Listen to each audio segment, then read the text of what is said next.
think maybe the best place that we could start is understanding where it all began in your eyes. Maybe we go back to the ages of 12, 13 when you got your first camera. And Yeah. No, as I was saying, the link to me between teaching international studios and the travel that brought on, not just arriving at a place, but touring around, taking advantage of being there, really did kind of start with my, looking back now, it started with my kind of interest in physical geography and urban geography at school, when it was about the landscape, it was about landform, about soil types, stone types, vegetation, glaciology in southern Ontario, and because I was part of the teaching group that one of my very favorite teachers in physical geography, his father was head of school at the university, and he was head of the Ontario Association of Geographers, and led me into teaching on the weekends. And so out there you did reports basically with of landscape hydrology and the shape of glacial till, looking at soil types. So your reports were involved photography, and that would have been in grade 11, grade 12, but I was already teaching that in grade 13.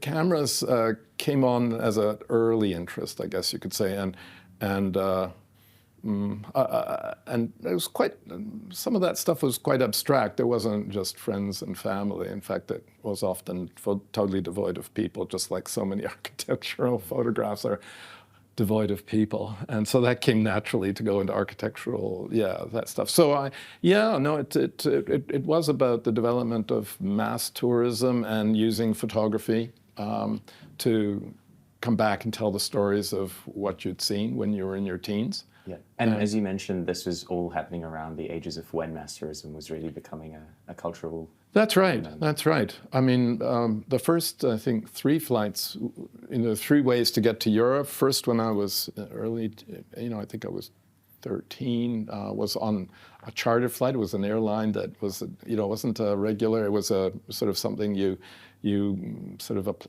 went into a kind of an application to be on a flight kind of thing, and then they filled it up and see where they went, and so that was to Amsterdam, and then the next one I think was to Belgrade, as I mentioned earlier, and and they were very accessible.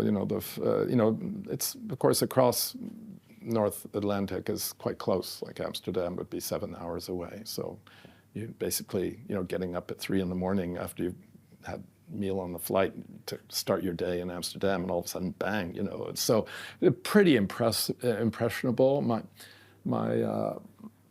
dad, my mother had never been to Europe, but my father was intent to show me as much as he could between Amsterdam and basically Albania. We were going to family in Serbia, but we had to take a boat across the southern Adriatic, and so I instantly, within say 8 days, it was like Amsterdam through to Bari in Italy. Well, what an education! And then 2 years later, I was on my own. I went on my own, and of course that allowed all sorts of other things, and that was super. And again, those were relatively early days. You got to remember, the war was ended in 45 for my dad. He was in prisoner of war camp. He only came in the late 40s. I was born in 54, and we're always traveling. 10 years later, it's like, when you think about it, it's it's like, well, in the world today too, things change, and things become accessible or inaccessible. Now places that I've been are inaccessible, oddly enough, but that's the way the world goes. Yeah.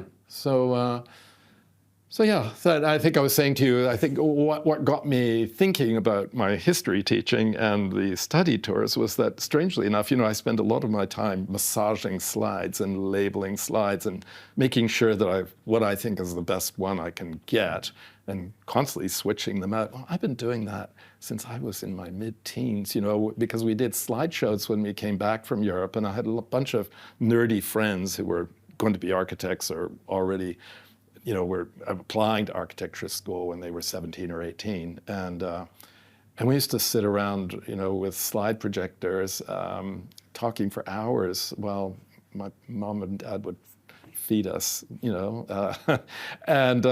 We were sort of, they were like history classes, except, you know, we were in our teens and we'd just been to, you know, family in Yugoslavia, or generally it was that crowd. So we were looking at medieval buildings and Roman buildings, and one of them is now a teacher for the Institute of Classical Studies in the States, and the other one's a numismatist. He's got a huge collection of ancient coins. So we've all stayed in the business, you know, and since then. So it's kind of intriguing to look back that, you know, it's kind of stuck. And yeah. Your first few experiences overseas with Dad showing you around, I mean, he obviously had the experience with the wars and everything that happened then. What were those like? Well, you know, I grew up with them, right? You know, he grew up in Sarajevo, now in Bosnia, then in the Royal Yugoslavia, Kraljevina Yugoslavia. Left in a boxcar in the German boxcar going to Osnabrück, and he spent 4 years in prisoner of war camp, and then met his fiancée in Austria and married there.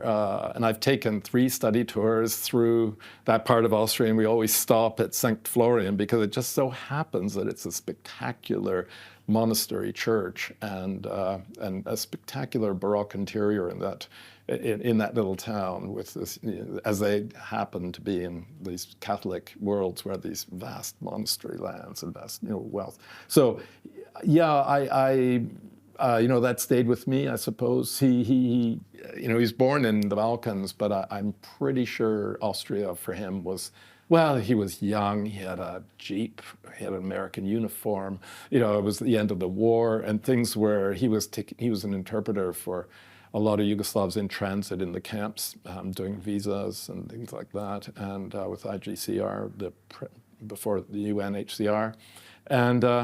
And he conveyed all of that to me, you know, and I ran 2 study tours in Innsbruck. I mean, he doesn't know that, but he would think, whoa, you know, I can understand. It's, you know, it's a wonderful world, sort of geographically and topographically and culturally. Yeah. And I can only imagine that all of that significance that had been passed down on you as a child and as a teenager is now, a lot of those stories are you passing them on to the next generation.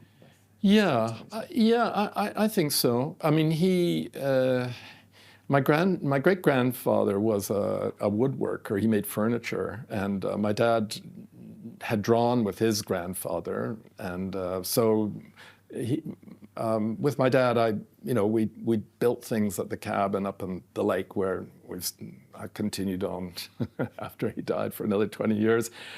Or more, and you know, it's still a place I love and have taken care of. And I think if he arrived at the bottom of the road and saw it today, he'd go, "Oh my God, you know, it's still there, his place, but you know, it's been cared for and it's been added to." And I think he would be pleased. And I think that you know, there was a love of travel. In fact, last summer, I had to take apart my parents' home after 65 years because my mother died, and I came across some lists from my father's days which looked exactly like my preparatory notes for study tours, where, you know, you have the basic places you're going to, and then the hours, but you know, the travel time between it in time and in kilometers.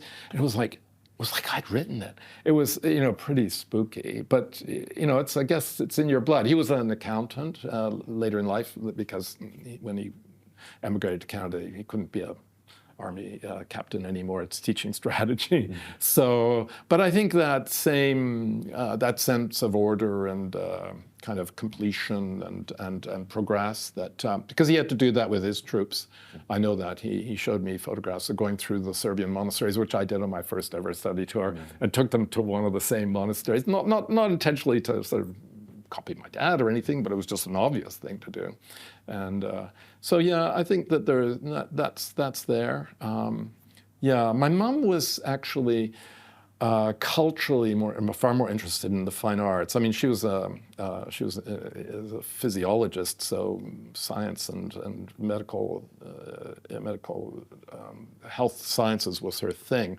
But when she retired, it was all about fine art and history, and so she was very supportive in a lot of those last years around. She could talk. She knew exactly what we were up to. It wasn't like a blur or anything like that. So when Robin and I were heading off to places, she knew what was in the museums and the galleries, and that's very supportive too. And it was always like that. So, but I must say that it was. I was very fortunate in having a wonderful art history teacher through high school who was my role model. I mean, she was a single woman who traveled alone all her life and had these huge files, like her home was just piles and piles of paper everywhere, sort of like it gets at our place here, and books, and she would just accumulate all this knowledge before she went anywhere. And it was very clear in her classes. She was not much of a practical art teacher, as it was called. Like, we enjoyed drawing and painting and things like that, but her love was like, she was a culture vulture, I think they called them in the 60s or something. Yeah, and so she would come back and have great new material every year, and I took her class, I think, for 4 consecutive years, art history and architectural history. And so I was very fortunate, and she gave me all her files and books when she went into a long-term care. And then then I guess architecture school, which was strengthened that too, because there was a lot of travel. We had a lot of visitors.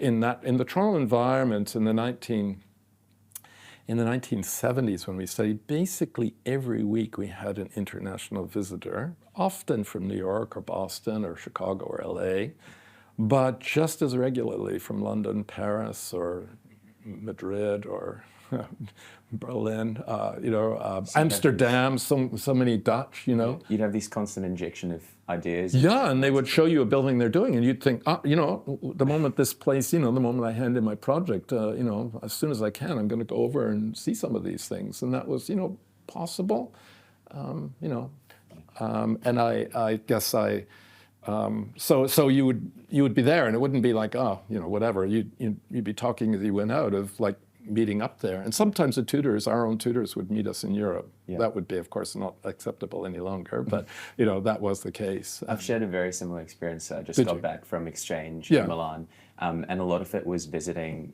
many friends that I'd made at high school who now live in Europe, as well as some friends from New Zealand, in the architecture school, who then subsequently moved out to Europe. Yeah. And just sort of reconnecting and visiting them in their cities. And it's just so stunning seeing how much you can absorb about a place within just a few years. Yeah, it is. It's so helpful when you've got somebody there who knows what they're doing, looking at, and they can help you sort of cut to the quick, because there's a lot to look at, And often I get that question, with the study tours. I mean, just the last ones, you'll get the same question, like, how did you know about the places, or how did you find it?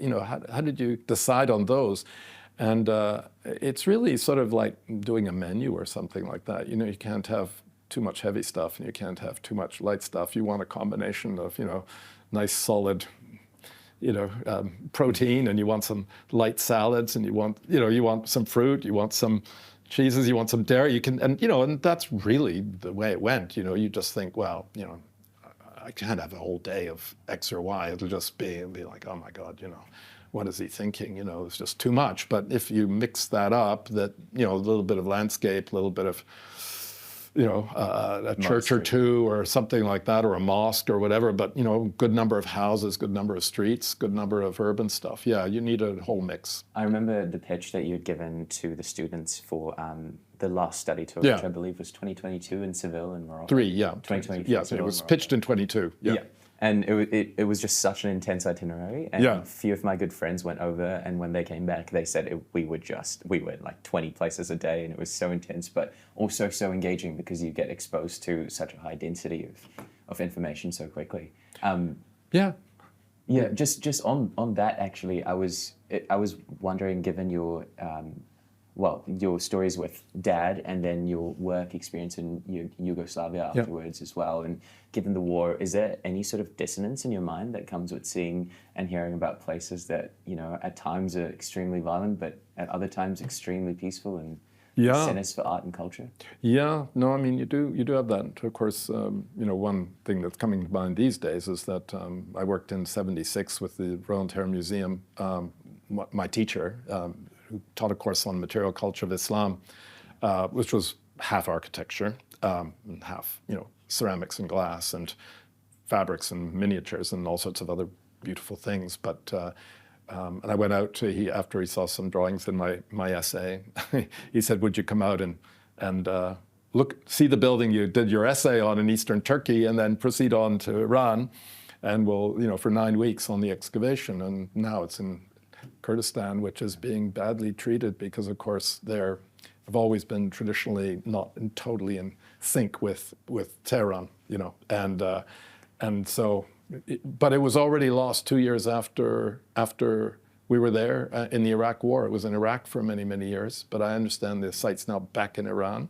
But it's on the border. It was always on the border. You know, it was on the edge of Mesopotamia. You could actually see Baghdad on a clear day, but it was up in the mountains of Iran. So yeah, you do think back about these things, and you think, man, you know.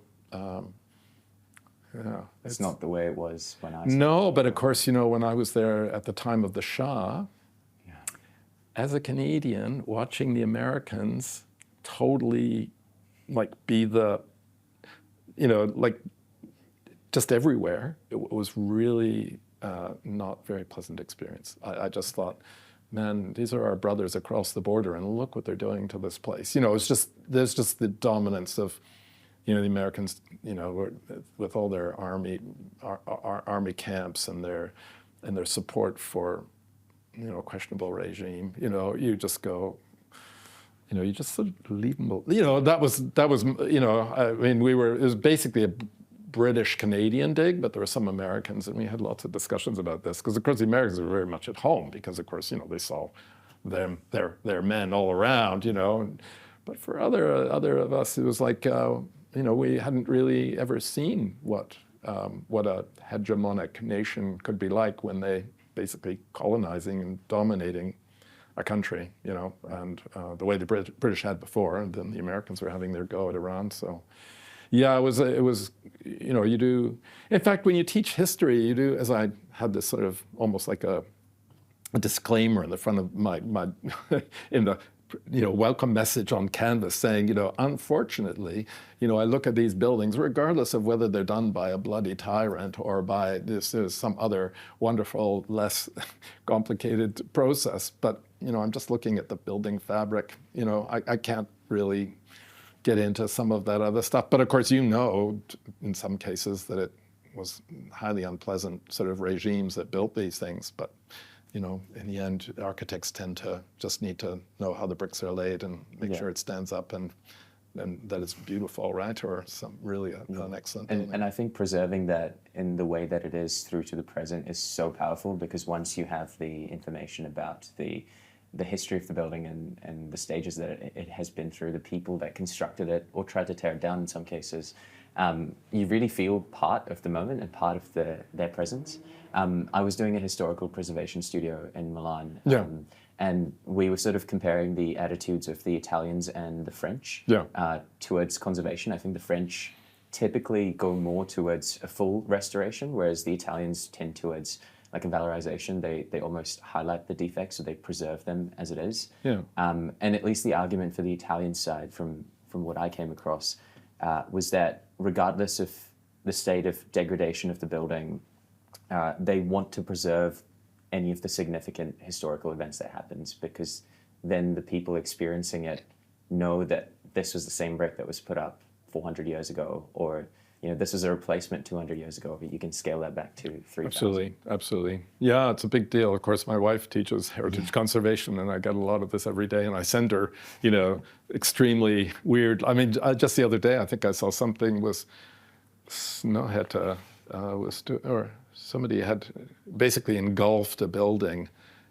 was it in Singapore or something? It was just like, for her, it would just be horrors, this thing just like a, bearing down on this poor little building, It's so, meaningless at that stage. But yeah, no, there is so much, yeah. I mean, in fact, I think the first time I knew I definitely wanted to be in the business of architectural history was when I was 14, I think I was, and I was in this monastery in Serbia with my parents, and there was a scaffold on the inside, and the inside had like 5 women, I think, or a couple of guys, and they were drawing the frescoes in these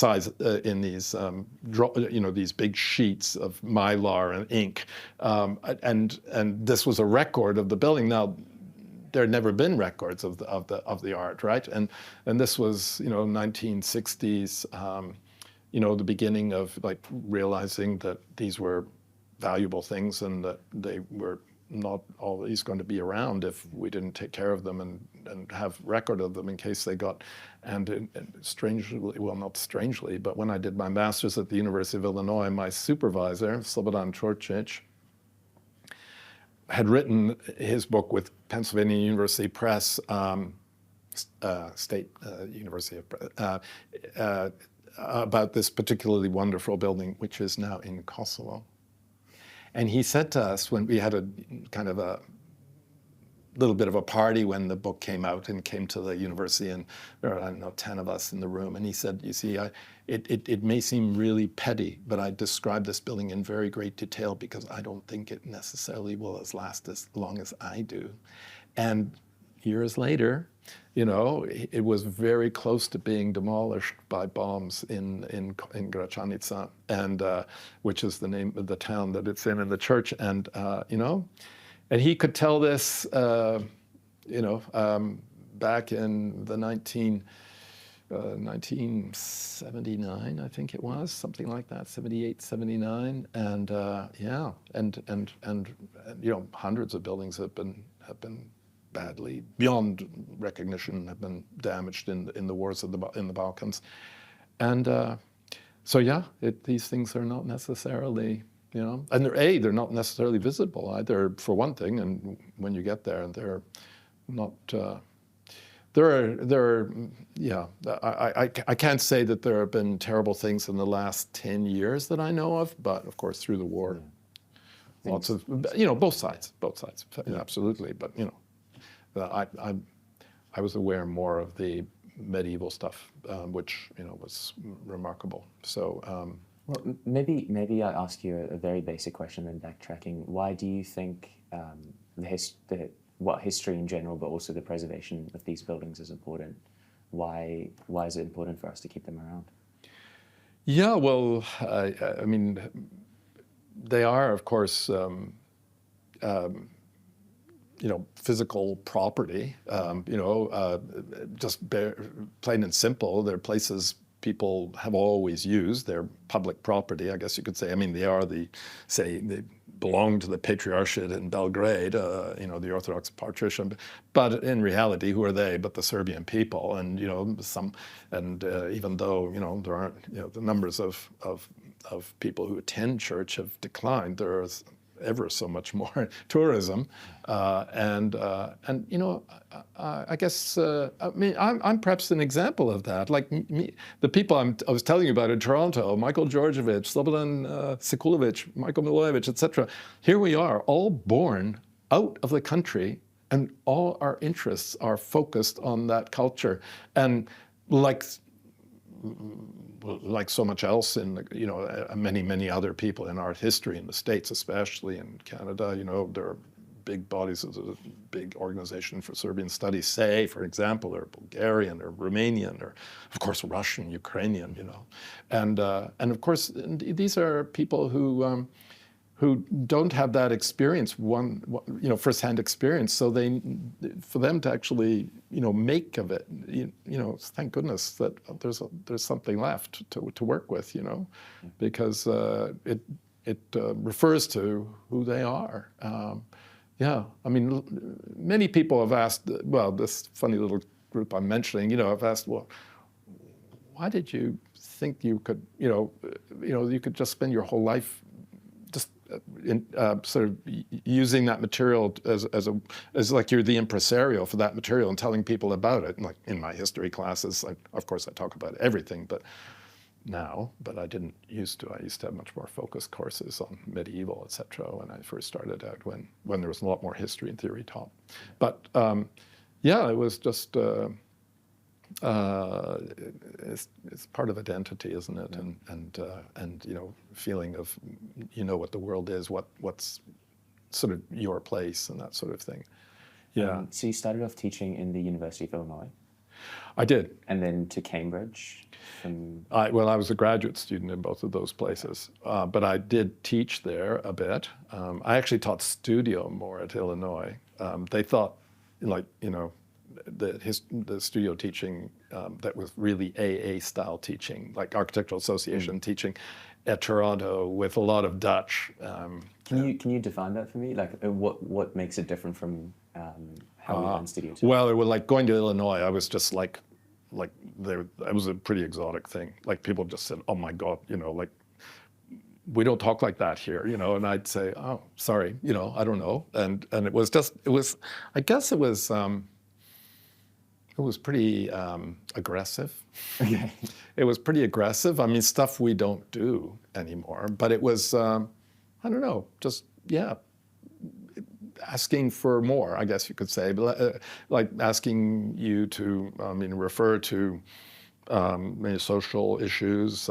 That was, of course, a big thing in the 60s. It was all about politics and architecture. We had courses called, architecture and politics and architecture and social services, that sort of thing. And I had no history, or very, very little.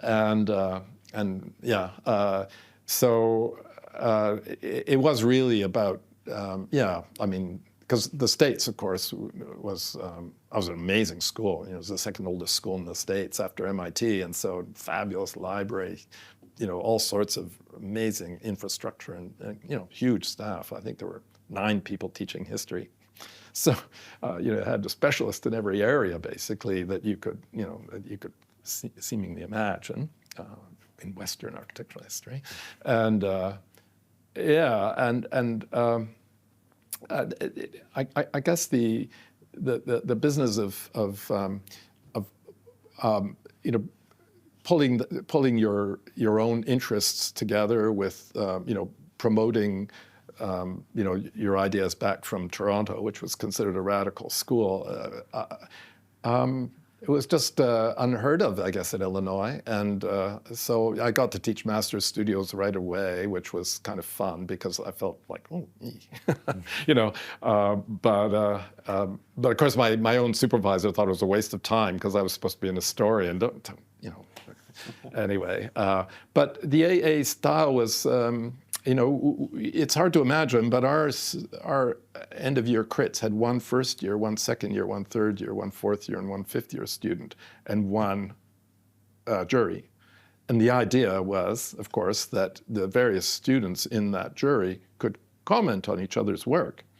So you had the second year student who was a bit bolder, having a go at the 5th year student, asking sort of difficult questions. The staff would know the student, don't bother asking them, or you can ask them a difficult question, depending on the student that they would know.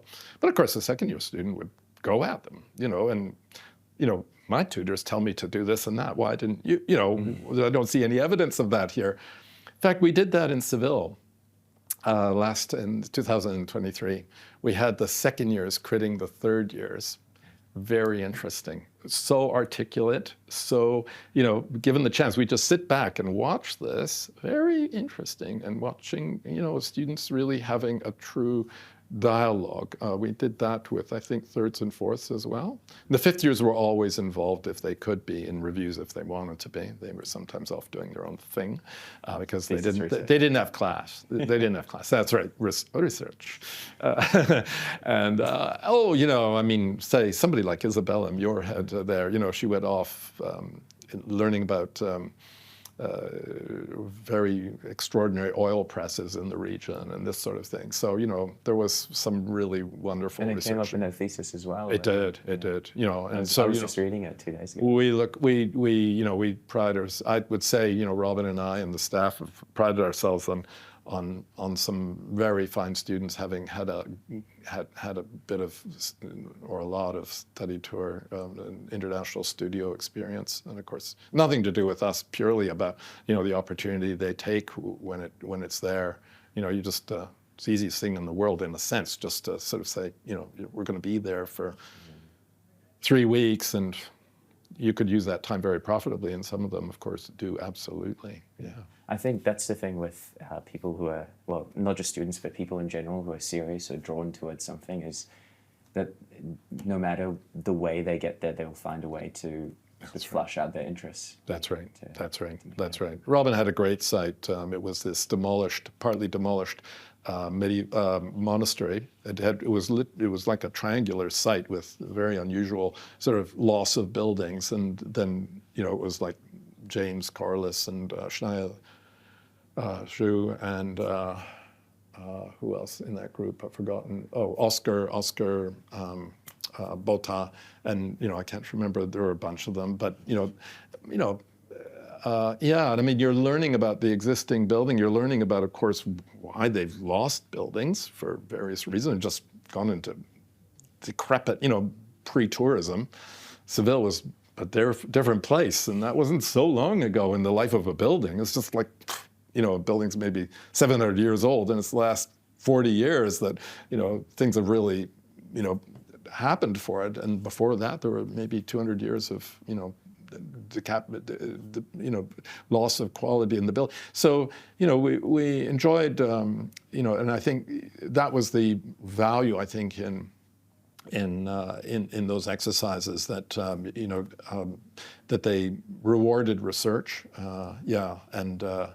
and drawing, and and of course some radical gestures for them. In Italy, for example, in Palermo, our 2 study tours were especially jarring for the Italian students. Right. Because the Italian students receiving us. Well, we were in mixed studios because my colleague from Cambridge days, from Pembroke College, Michele Zbacchi, brought some of his students in to some of ours. So it was like 20 and 20 or something like that. And the Italian students were like, they were very surprised what we would allow students to do, and because they would look at their tutors and go, we're supposed to be so contextual, so incredibly, respectful. And of course, the Italians were very critical of our students, just sort of wholesale demolition, which truthfully, we were both finding a common ground, which was quite interesting, actually, because it did seem to us that their work was quite, some of it was a little bit ordinary, because they wouldn't allow themselves to imagine, what might happen in Northern Europe or North America or down here, but they associate that with maybe negative forces on their city to a certain extent. But anyway, it was, and our students did learn as well about the sensitivities. The Italians said, they'd say, man, do not touch these buildings. Go out of the city, a couple of kilometers. You can have a whole, suburb as far as we're concerned, but don't muck around with these older buildings. They may not look terribly interesting to you, but the fact that we still have them is, remarkable after all the bombing and the war, and that we just basically, we keep the roof on and we patch them up, and therefore we've got some decent urban fabric, I'd be really interested to know what the common ground that you found there was, because in our design studio we worked on, there were 4 cells of the Milan Lazzaretto that survived. So that was the facility that housed people during the 2 waves of the plague. And I think at its peak, well, each room was initially built to house 1 person, but at its peak it was housing up to 30 people in each room. And I think around 20 or so died every day per room. So every 2-ish days you'd have a whole new room. Whole new just a whole, whole new setup. Yeah. Looking at the historical maps and the way it was represented before scale was really a thing, it was shown as this incredibly dominant part of the city, which is almost a third of the scale of the city, and its inner walls. It isn't really, but that's at least how it was seen. And the walls were shown as, they were drawn as higher than the Milan city walls themselves. So a very dominant force in the 1400s and the 1500s. And today you go about and the whole thing's been deconstructed. There's just 4 cells that now are an Orthodox church, and it's sort of neighboring a school, but it's all been fenced in. I remember one day during our site visits, we walked around and there was someone's throw up that was right next to the wall and had just sort of been left there for the last several days. And you had sort of homeless people running around, scaffolding, sort of. So it was like squatters in there. Yeah, well, no, just outside. Outside. I think the homeless population, well, I guess the population of that area didn't treat it with the respect that such an ancient building might otherwise command. And in studio, of course, this was an English-based studio, so mostly international students. And you'd have, as you mentioned, students from Northern Europe or from America or Australia, New Zealand, being a lot more divisive, I guess, according to the Italians, with their with our suggestions and proposals. And there was definitely a counter-reaction. So I'd be very interested to know in what area that common ground was found and how that came about. Yeah, well, basically, it was all about maybe taking more liberty on the inside, the way they do, of course, and it's very common that, just maybe take care of the outside a bit. Well, as it turns out, one of the 3 sites, I think it was, Cheshire was one of the on working on the harbour with Smale, a couple of other students I remember vividly there. Anyway, and then one site was the archaeology museum, but as it turned out, with the new street through Palermo, the archaeology museum was actually sliced off by the new street, and there was just this very matter-of-fact wall put up, facing the city, when in fact the entrance was on the other side. And of course, our students would look at this and go, "Oh my God, and we should make something of this wall." But of course, the Italians would say, "Well, wait a second, are you saying it's a new facade?" And the students would say, "Well, maybe we should turn it around." They said, "Well, that's so huge, such a huge amount of work on the inside. Can't you be more gentle about this? You use a side door or something." And so. There was a lot of discussion around what's the front and the back, the inside, the outside, how much do you want to show? Of course, our students would by and large want to show the entire guts of the building if they could from the street, and the Italians just went, "What for? It's not a store, it's a museum. You have to focus. You go inside and it's a different experience than a retail environment or something like that." So. Yeah, I would say that, but of course, they were very impressed by some of the drawing skills we showed, some of the modeling. Of course, it was hard when you're working in a new place you've never worked it before, so the models were a bit harder, but they published some of the material in Sicily of our studios, and it takes me back a little bit to my wife Robin's stories about working at the very famous international studio in Urbino in Italy, and there you had people like Peter Smithson as a tutor. Peter Smithson was their tutor, and Charles Moore was a tutor, and these are the leading names in England and the U.S. at the time, enjoying this sort of glamorous location with Giancarlo De Carlo, a very famous architect of the town of Urbino. And, Charles Moore, Giancarlo says, this is a market, something I've been doing here for the last 3 years until this semester. And, it's going to be a market. And so it's going to be, some sort of gentle, sort of ephemeral stuff in the stonework, et cetera.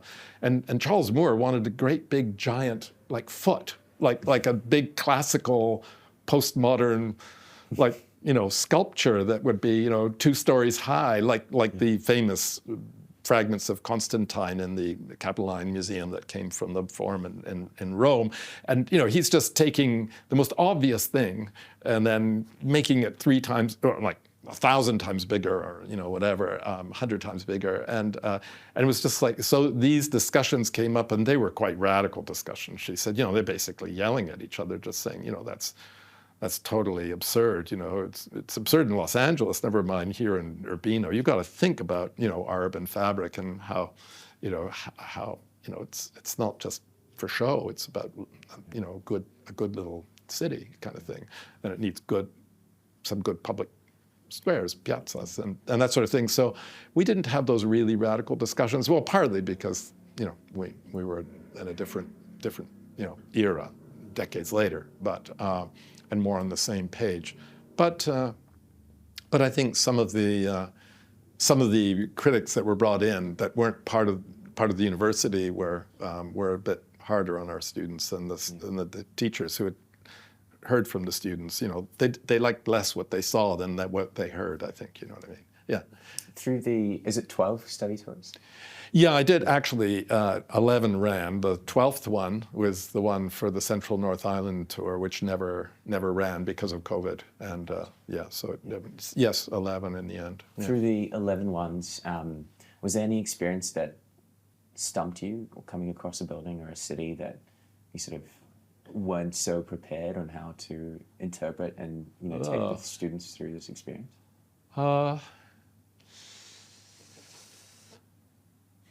That's an interesting question. It's not something you'd like to admit to. Maybe I've erased it from my mind. I know things but it wasn't with our students. It was with the university tour. We had some problems with it. This is an older group that paid 3 times as much and that sort of thing. But that's another story. It was just the energy levels there weren't so high. That's the most wonderful thing with traveling with the students here. It's just the level of energy. Because, they hit the seat in the bus and they're asleep in 2 seconds, right? And then you wake them up at the next stop, sort of thing, which is great. But I'm trying to think of occasions which were, I think the students were very tolerant sometimes of the Italian presenters. They would take forever presenting sometimes. When we would sort of be in and out, and we wouldn't assume you just give somebody that much you take that much of their time for what you wanted to say. We would sort of go in and out more quickly and go, if you want more, ask me, but not that. Funny, I can only think that, because there's a deep respect for some of the older practitioners, of course, as we do too, and you gave them a lot more time. And so, but, they don't mean anything to our students, right? They mean something to the Italian students, or the Palermo students, but they didn't to ours. And our students, I think, a few times went, oh, that was, it was like hours, and it wasn't, I don't know, whatever, because often the older Italians' English wasn't that good. So the promise was of somebody, quite important in the Palermo scene that, wouldn't mean much to, But that's such an important experience as well to go through. I can definitely echo that through my experience Is that right? as well. Yeah, we had studios twice a week, but 8 to 9 hours a day. Yeah. And I think for the first, we had more than 12 weeks in semester for that one. Yeah. For the first 8.5 weeks, it was just lectures, no design studios or anything. So 2-ish months, we just had 16 hours of lectures every day. Different. It was maybe 2.5 weeks worth of lecture content covered across that. Yeah. And I don't mean this in a negative light, but it's definitely a different sort of experience. I can only imagine if English was their first language, or if we were speaking Italian, the density of information would be so different. The nuances you could go down would be a much different path. So we had just as many superb experiences. Just the other day, I was what was I doing? I was looking up something to do with Carlos Scarpa or something like that. I don't know how this came up. Oh, I know. Wendy Garvey, the last architectural historian, sent us a post by somebody. She's subscribed to a blog, an amazing writer, Agnes Crawford, just totally most. And she's talking about one little painting of La Annunziata by Antello da Messina in Carlo Scarpa's Palazzo Abatellis in Palermo. And she said that Walter Gropius said it was the most wonderful installation of any collection in the world. And I'd never imagined, that Gropius would imagine this 15th century Catalan medieval building basically being reworked by Scarpa as being, his favorite place. It really all of a sudden gives me much more respect for him than I've ever had. But when we took the students there on the one occasion, and I think it was maybe the first time in 2004, when we had a little more support from the Palermitans, because they were very keen the first time, and the second time they, it was like, here we are again kind of thing, and they didn't come in our direction because, our students will pay for their trips, but in Italy they expect it all paid for, and I was like, what are we going to do in New Zealand kind of thing? And you say, well, anyway. But my colleague had this amazing presenter in Italian with a little bit of English and took us through, literally stepping through this museum. Now, it's not a huge building, but it's big by, it's like, say the size of this school, or something like that. But, it's nevertheless a museum with just a few things in every room, the way Carlo Scarpa would do it. But he basically he wanted to literally hold your body and turn you carefully to kind of point you in the direction of where you want to look. Now, I loved getting students in places and having them enjoy places, but I never did sort of say, now take another pace, like half a meter in this direction and see what you can see here.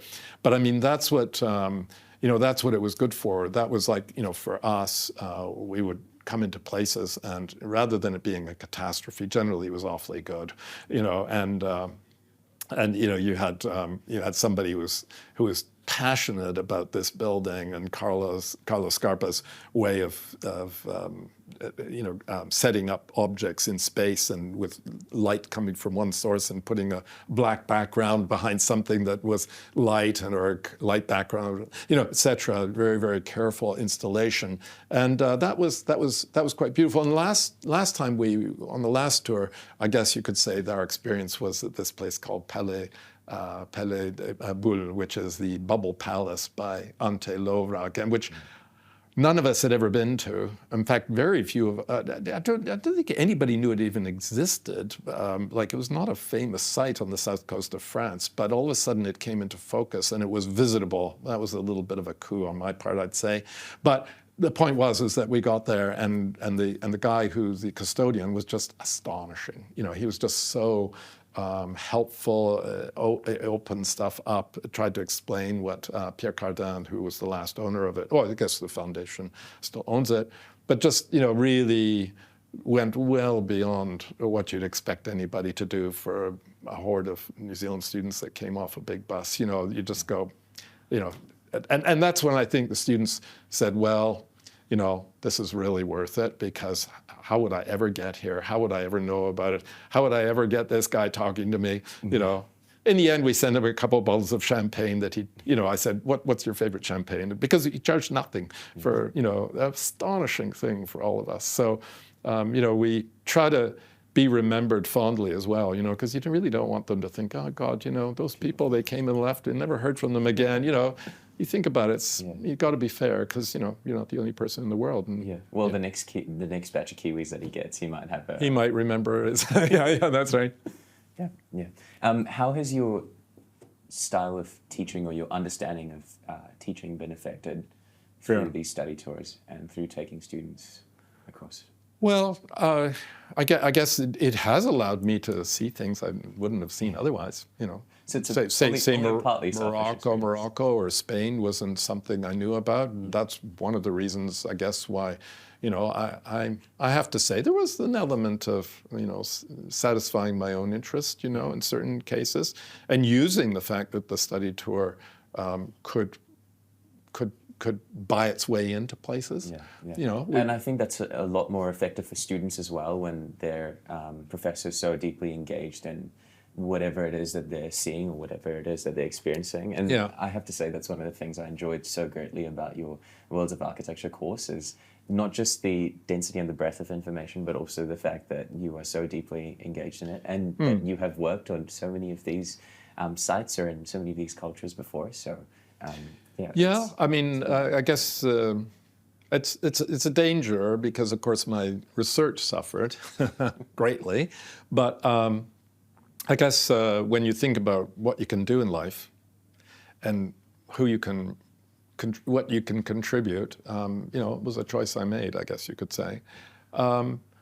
Yeah, I mean, I guess it's a bit crazy, but I can get worked up about a lot of buildings, and it's that I had an aunt in Chantilly in France, and as a result, France probably is my first love, and yet I never run the study tour de France, Well, I mean, we have, that's not fair. No, of course, the last one was Lyon to, we did a bit of France there, but nothing in the, Paris or whatever. But I guess, you just love materials. You love color. You love space and light, and I guess that's just helpful, isn't it? Can you tell me more about you said that choice between research versus the experience? Yeah. Well. When my research area, was being formulated when I was about 20, I guess you could say, in the middle of architecture school, 5 years. I was doing papers on medieval Byzantine and medieval Seljuk architecture for my teachers at the museum. And they said, this is clearly something you love to do, and you go, yeah, I actually do love learning all about, the ins and outs of, say, a 12th century hospital and mosque in the central of Anatolia. Yeah. And they said, well, that's super, but, and then I kind of focused on medieval architecture, in the last years. There were a couple of medievalists in Toronto, and there was an especially astonishing person who I met in Iran who came to do some graduate seminars at Massey College, which is a multidisciplinary college, a graduate college at the University of Toronto. It's a very beautiful building, a modern building from the 60s by a very wonderful Canadian architect. And this was Peter Brown, and Peter Brown turns out to be, just like the most brilliant historian that ever lived, I think I would say. And he had a terrible, terrible stutter. And in the seminars, you're just waiting for the words to get out. So there was a little bit of drama there too. But he kind of told me that I kind of wanted to do early Christian, early Byzantine stuff. He was in Iran. He said, the Iran stuff is perfect to do this with, and blah, blah, blah. And so I went to the States to ask this particular architectural historian whether he would take me on as a master's, and he would. He was a Serbian guy. Ended up all of his life really teaching at Princeton, but these were the early years. And so I caught him at the ideal time that, we could walk home together, and he would pretty much every day, that, and you just learned everything. It's a bit like a study tour when you're walking with the students. It's just like, this guy's a chatterbox. And I learned a ton. And so, and I said I wanted to teach design and teach history. And he said, Michael, you can't do both. Mm-hmm. And I said, oh, yeah, Toronto, everybody did that. And people do that here. And that's what I liked about coming here. But I must admit, in a way, he was saying it's pretty near impossible to do, the level of research that he was able to do, because he didn't teach that much. Mm-hmm. He taught a couple of classes every week, and he had his research, and he had his graduate students, and it was all quite manageable, I guess you could say. And he needed to be fundraising for his work, his field work in the summer that I participated in only once, vicariously, because I said a student, but I didn't go myself. And sorry. No, please continue. No, and so there was that point that I realized that oh, this guy who knew what he was talking about was kind of saying, I'm kind of shooting for something I was not maybe doable. And, but I don't know, I just always thought, well, why would I teach architectural history if it doesn't somehow have some role in clear role in teaching design? Because I was not known as a particularly, I wasn't a big reader, oddly enough, early in life, and it was all about drawing. And my colleagues at school couldn't believe that I was going to do history. And they said, of anybody here, we thought you'd be, you'd be the person straight into, there were a couple offices in Toronto that you would have wanted to work for, and a lot of my colleagues did. But I went to this grad school. No, I thought that the combination was ideal, and I thought it was being done elsewhere, and it was. And Cambridge was a place like that, where there were a lot of historians, and they were teaching design. But of course, England was a different story, because of course it was like you could not touch the medieval building from your rooms in college. It was just, you're surrounded by this amazing urban fabric. So I guess I realized at that point that also heritage was coming up. And I realized that actually what I was doing, which was, architectural history, did have an outlet in design, which none of my teachers would ever have known. My first teachers would ever have known. My later teachers would have. But just, like Joseph Rickward, couldn't have imagined quite how it would go, but I guess he knew towards the end of his life when he was out of the business, really. But yeah, so that really meant in the end I could sort of get what I wanted. I could be teaching design, and I could actually be teaching in medieval sites, in a Roman site in Sicily, as I did for 2 seasons, had studios there, and sites in Palermo, and I don't know, the first one was it was Mount Athos, which was a 12th century monastery. Yeah, sorry. Yeah, Is it? Okay. Yeah, whatever's easiest. Okay, so all of a sudden I was finding that what I was told was not really going to be possible in my life. I couldn't do both well. It turned out that these 2 angles of architecture were actually converging in the heritage, and that was coming on. So I've been fortunate that it went that way, because it didn't mean that, theory has gone completely. We don't teach anything but history of theory. I never taught anything but history of theory, but even that's gone. The fields converged, and a new thing was invented just about the right time. Yeah. Because the people who were writing theory and teaching theory, there was no outlet at the end for that. But in what I was doing actually could, and that's where the study tours, I guess you could say, became my thing, because all of a sudden I could, teach the class, I could, which was gone okay, and I could teach these quite regular studios in historic places. And my wife happened to be also teaching in the area, and sort of like, old mom and dad, we could sort things out, on the tour with the drivers and the hotels and meals and things like that, and deal with any emergencies that might happen to a young woman or a guy. And we could peel away and do that.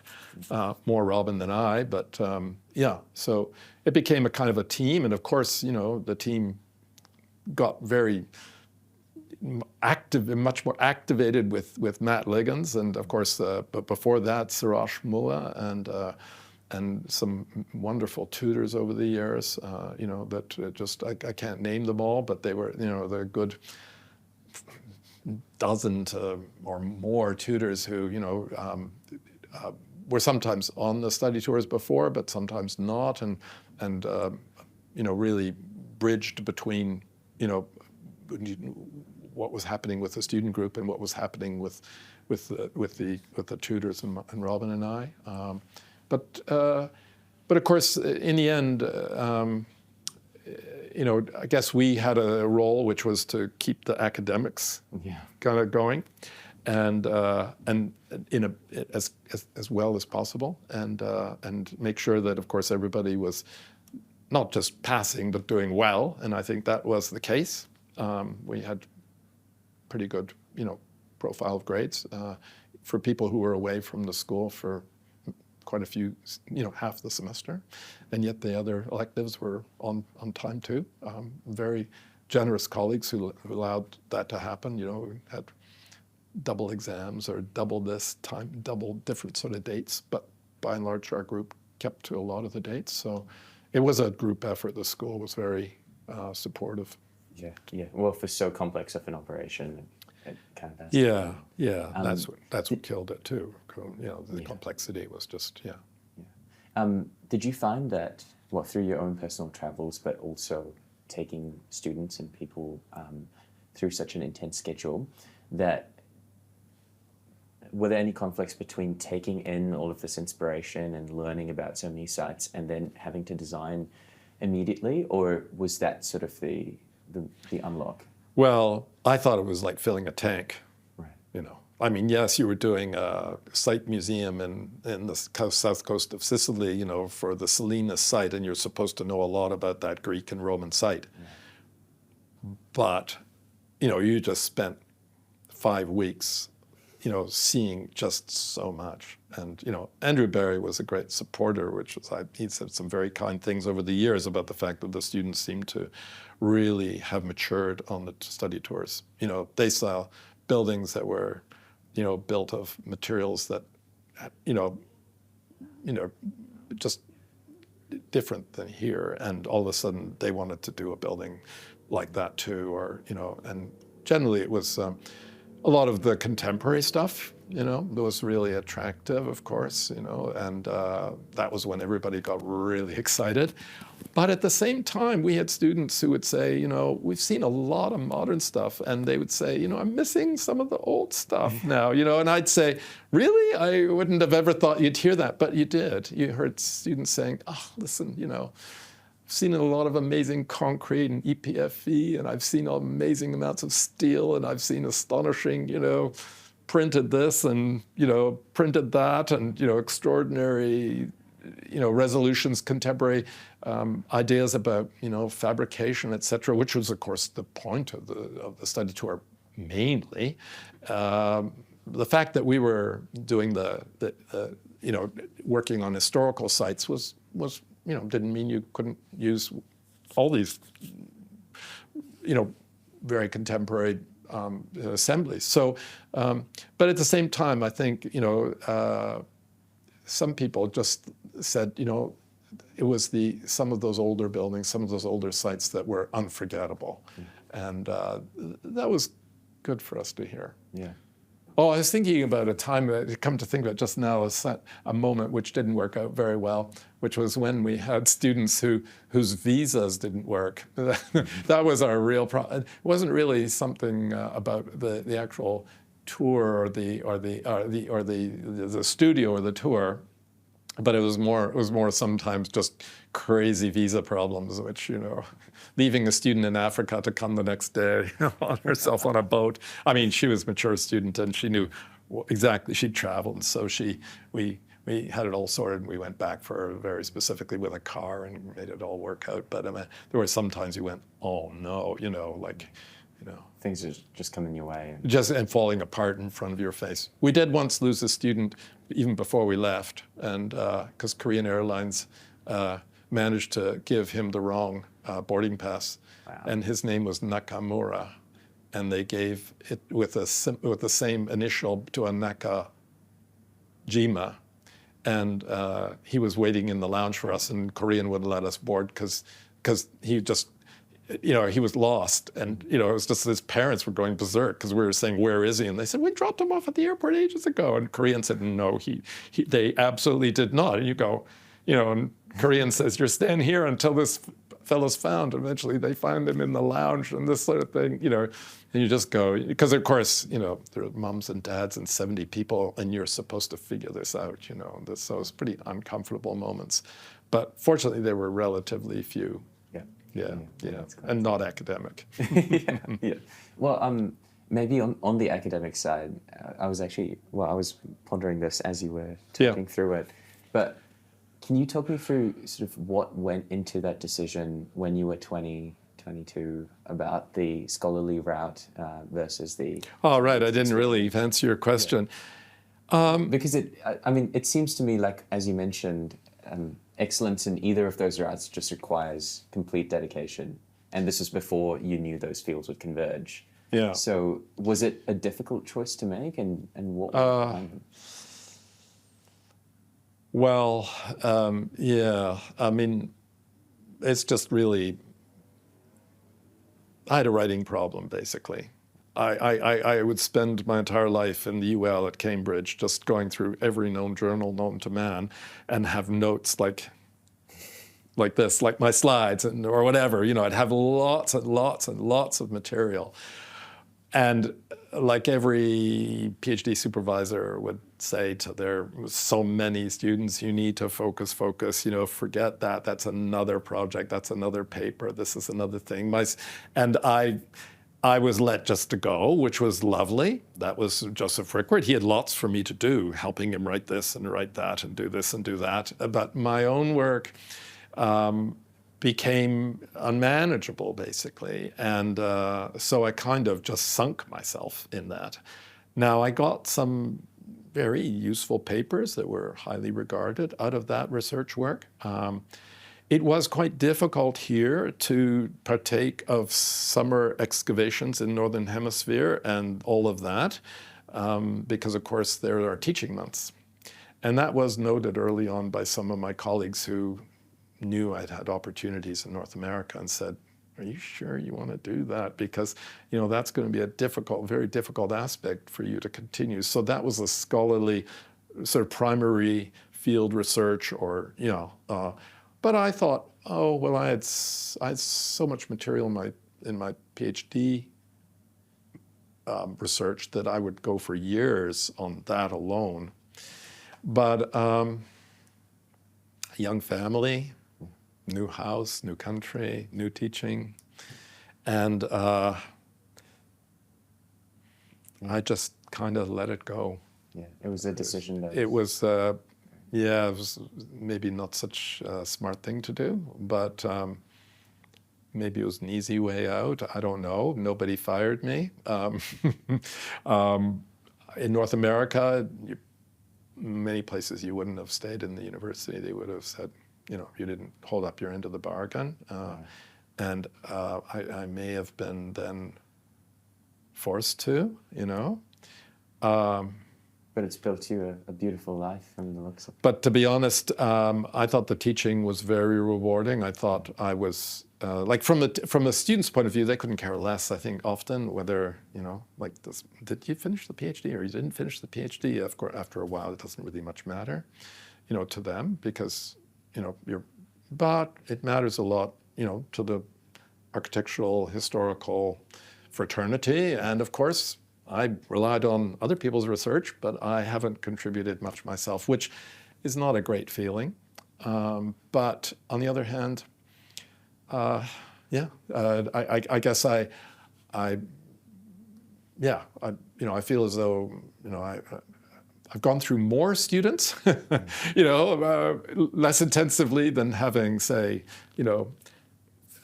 I don't know, 25 or 30 graduate students who did work in my area. But of course, my area in a school like this, or a lot of schools in history of architecture, would have been just about anything, right?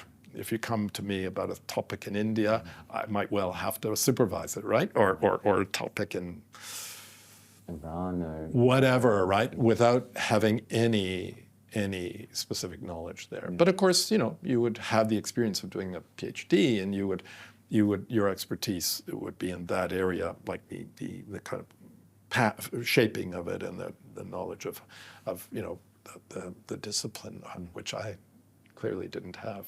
Yeah. What have been the most rewarding parts of the last 30 plus years of teaching now for you? And talking. Yeah. Well, I don't know. It's sort of like, an architect, they always say, well, the last one, the last building they did. Yeah. Yeah. I love my class that I'm going to be doing on Wednesday, right? I feel, or I'm not actually. This is the one year. This is not the 1 week I'm not actually doing Wednesday. But I mean, yeah, I enjoy the masters I've got now, and the MArch profs. I'm enjoying the. But when I look back.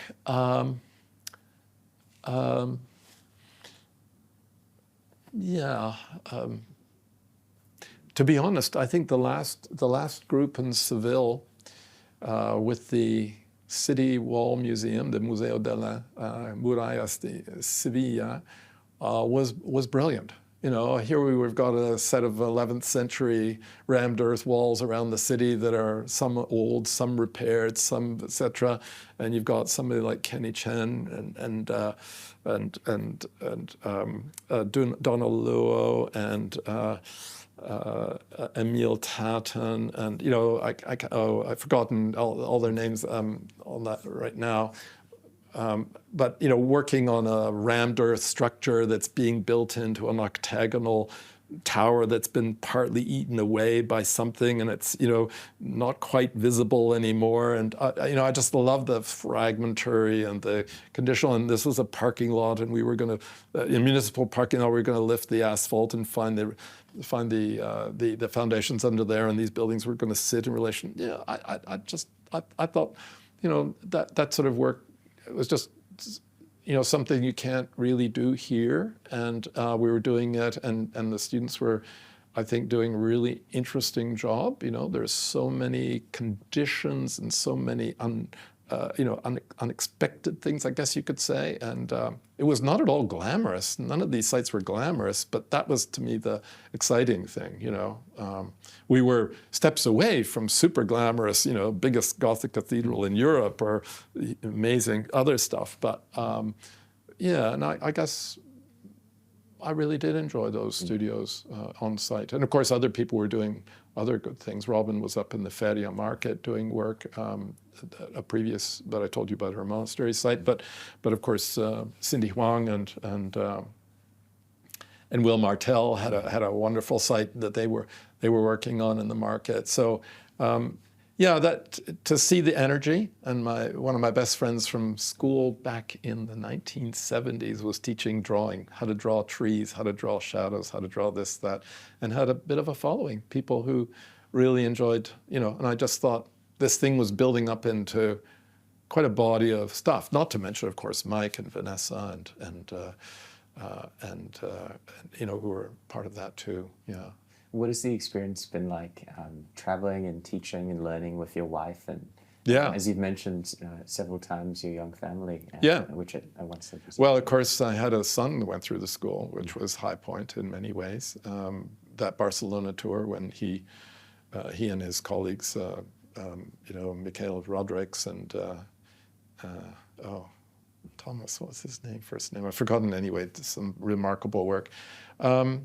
That was, of course, very special when the three of us were on the tour. And then Sasha later on became a tutor, and he's got amazing orientation. So it's like he's very good leading a group. Like he just can read urban spaces quite well. And is that your son's name, Sasha? Yeah, and so he had by that point been part of 2 study tours and tutor on 2. So he knew the ropes. And of course, the three of us could deal with a lot of problems. And fortunately, he did the night shift. So when there was a problem at night, Robin and I were left in peace. It wasn't that way before that. He was part of the problems, and I'm kidding. No, anyway, they were wild. So there were some pretty wild nights. We had some pretty difficult times. Sometimes in, just one night on a tour or something like that would just get out of hand. And it was just, the hotel was like pulling their hair out. But it was usually very early on when everybody was just so excited to be there and their pockets were full of money and they just wanted to party. And that was great. But, they had to party outside the hotel. But some of them didn't. Anyway, but I think, I think Robin and I worked really well together. Of course, we had traveled ever since we were in our well, I think we met when we were sort of 19 and 20, and we've been traveling all that time, and first to New York together, and to look at graduate schools and other things. And yeah, we've been all the way to the Syrian border and down into close to Chad and Tunisia, and a lot of places on research stuff. I had a few research grants with the British School of Archaeology in Ankara and etc. And so I think we were playing it safe, and we knew it.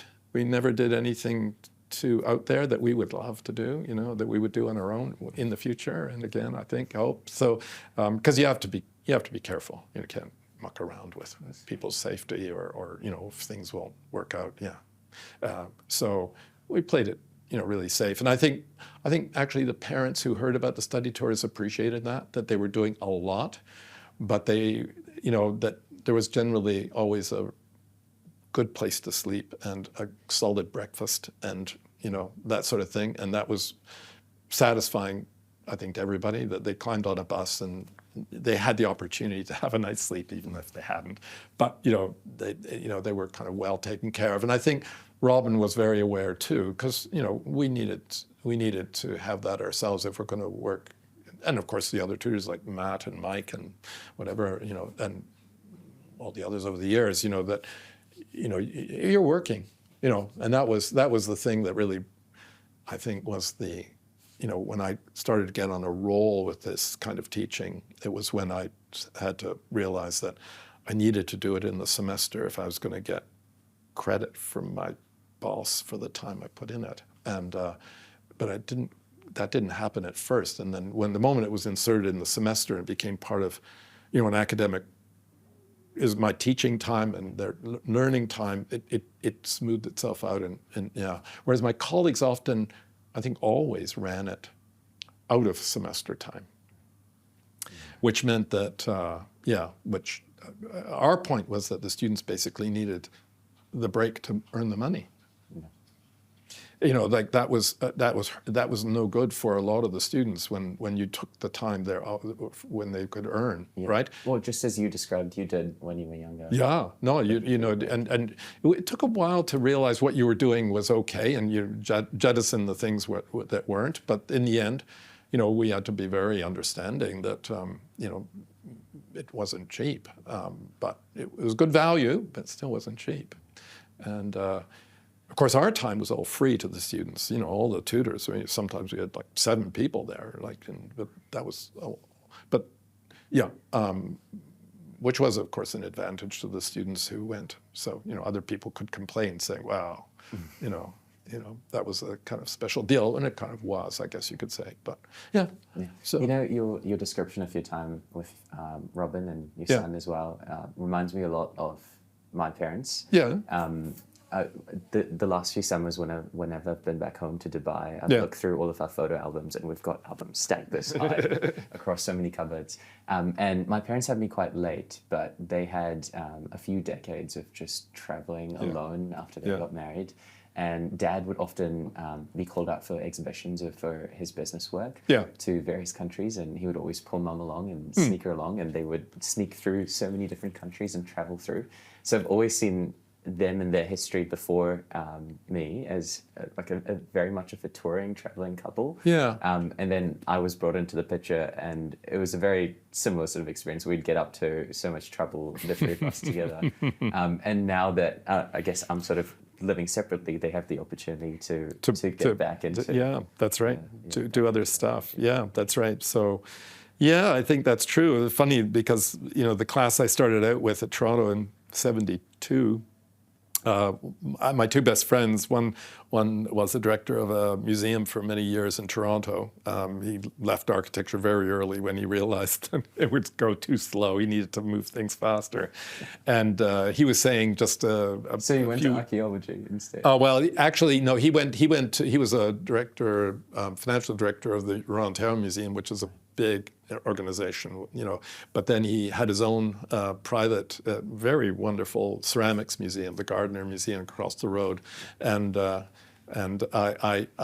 he was saying that he is going back to Cuenca in Spain this year because our first year tutor, Doug Engel, met him there to show him around town because Doug had actually been a student working in an office there many years before. He was actually Peruvian and had emigrated to, like so many South Americans, emigrate for work experience to Spain and Portugal, say. So Calvin just said, I've got to go back there. Michael, I was like 18. And he said, I'm now 70. And he said, I really need to go back and remember how Doug and I, Doug's long gone. And Jim, the other of our little triad, was the one, the drawing tutor. And he's also talking about going to Sicily next year and using those experiences and doing other things. So yeah, we are planning to have a few goes at going back to places we have been to, but also trying seeing new things and obviously what can you do? You're kind of drawn to places that sometimes unrecognizable. You get back. That's it's a real story to be a part of when you see those changes and to have your own personal relation to them.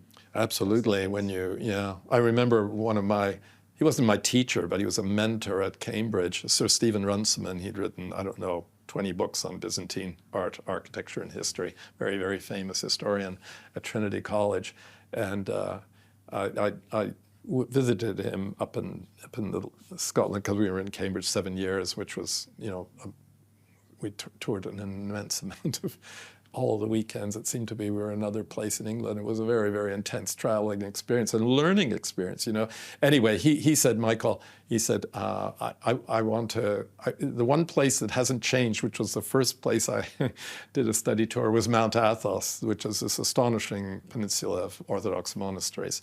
And he said, I just want to go straight up in a helicopter.